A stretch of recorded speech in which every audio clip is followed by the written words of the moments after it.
कुटुंबामध्ये फूट पडू देऊ नका, माझी चूक झाल्याचं कबूल करतो, असं अजित पवार यांनी जाहीरपणे म्हटलंय।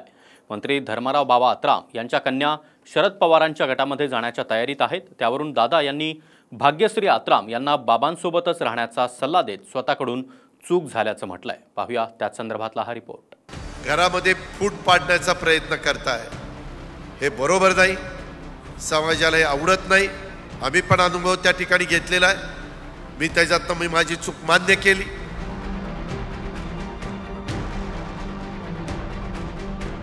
घरात फूट पडू देऊ नका, मी माझी चूक मान्य करतो असं म्हणत बंडामुळे पवार घराण्यात जी फूट पडली त्यावरून अजित पवारांनी जाहीर कबुली दिली।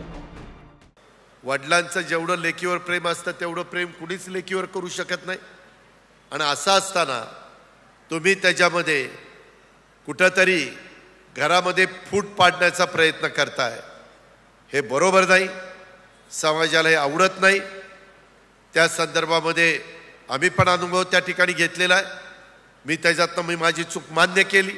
खोलवर झालेली जखमेचा व्रण जात नाही, खोलवर झालेल्या जखमेचा व्रण जात नाही। खोलवर जखम वरती बुजल्यासारखी दिसते पण ती त्याचा व्रण राहतो। त्यावरती त्यांना पश्चाताप होतोय का?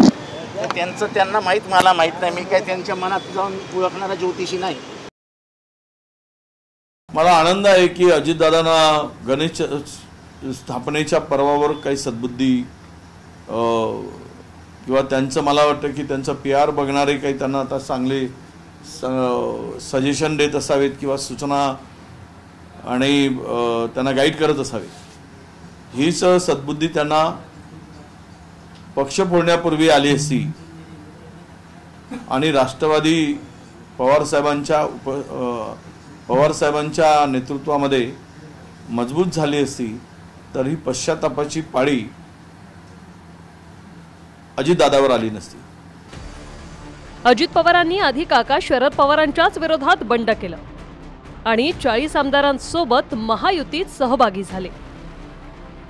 पक्ष फुटल्यानंतर राष्ट्रवादी पक्षही अजित पवारांना मिळाला। त्यातच लोकसभा निवडणुकीत बारामतीतून बहीण सुप्रिया सुळेंच्या विरोधात अजित पवारांनी पत्नी सुनेत्रा पवारांनाच उभं केलं। अजित पवारांच्या या भूमिकेमुळे पवार कुटुंबातही एकटे पडले। अजित पवारांचे सख्खे बंधू श्रीनिवास पवारांनीही दादांना साथ न देता शरद पवारांच्या बाजूने उभे राहिले। कदाचित आजच्या त्यांच्या स्टेटमेंटवरून ते जाणवतंय, मी चूक केली याचा अर्थ असा होतो की जे काही झाली फाटाफूट त्याच्यामुळे त्यांना काहीतरी दुःख झाल्याचं जाणवतंय। आता त्याच्यात त्यांची भूमिका काय आहे हे तेच जाणो, परंतु एक आहे, आजच्या घडीला ते महायुतीबरोबर खंबीरपणे उभे आहेत। गडचिरोली जिल्ह्यात आलापल्ली इथे अजित पवारांच्या राष्ट्रवादीची जनसन्मान यात्रा झाली। दादांचे मंत्री धर्माराव बाबा अत्राम यांची मुलगीच भाग्यश्री अत्राम हलगेकर शरद पवारांच्या राष्ट्रवादीत जाणार आहे। त्यावरून आपण चूक केली तसंच करू नका असा सल्ला दिला। त्याचवेळी काही जण घर फोडण्याचं काम करत असल्याचा आरोप करत शरद पवारांच्या राष्ट्रवादीवर निशाणा साधला। वडिलांचं जेवढं लेकीवर प्रेम असतं तेवढं प्रेम कुणीच लेकीवर करू शकत नाही। आणि असं असताना तुम्ही त्याच्यामध्ये कुठंतरी घरामध्ये फूट पाडण्याचा प्रयत्न करताय, हे बरोबर नाही, समाजाला हे आवडत नाही। त्या संदर्भामध्ये आम्ही पण अनुभव त्या ठिकाणी घेतलेला आहे। मी त्याच्यातनं मी माझी चूक मान्य केली। कुटुंबामध्ये आम्ही कुठं फूट पाडत नाहीत।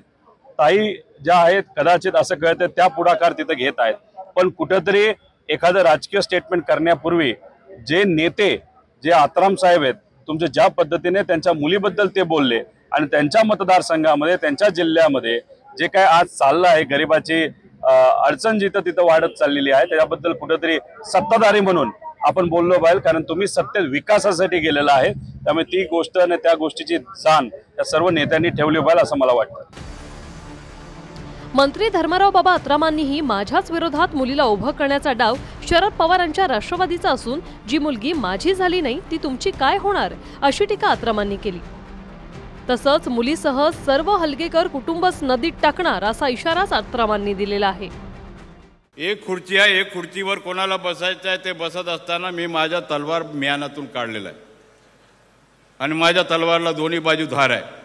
सिंगल धारवाला नाही, डबल धारवाला आपला तलवार आहे। त्या दृष्टिकोनातून शेवटचा श्वास असेपर्यंत एक मुलगी गेला तरी चालेल, एक मुलगी माझ्याकडे आहे, दुसरी माझ्या मुलगाही मागे बसलेला आहे, पूर्ण घर माझ्या आत्राम घराणा पुरा एकत्रित झालेला आहे आणि पूर्ण आत्राम घराणा या हलगेकर लोकांना नदीमध्ये टाकल्याशिवाय राहणार नाही। माझ्या स्वतःच्या मुलीला माझ्या विरोधामध्ये उभा करायचा धंदा या राष्ट्रवादी काँग्रेस हे लोक प्रयत्न करत आहेत, त्यांच्यावर कदापि तुम्ही सगळ्यांनी विश्वास ठेवायचा नाही। आमच्या जावाईवर आणि माझ्या मुलीवर सुद्धा विश्वास ठेवायचा नाही। या लोकांनी आपला धोका दिलेला आहे। जेही पोरगी आपला बापाचा होऊ शकला नाही ते तुमचा कसा होणार आहे ह्याचा तुम्हाला विचार करावा लागेल।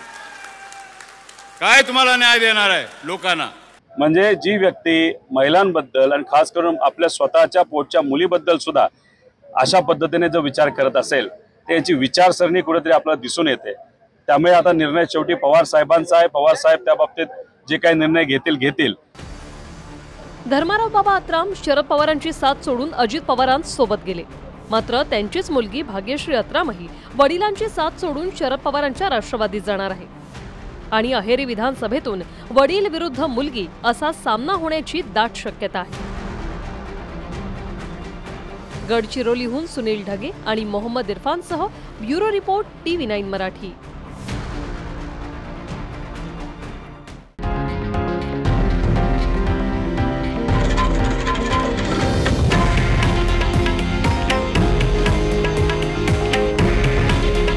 हे आहे देशातील नंबर 1 न्यूज नेटवर्क आणि आपण पाहत आहात TV9 मराठी। काळजी तुमची, हित महाराष्ट्राचं।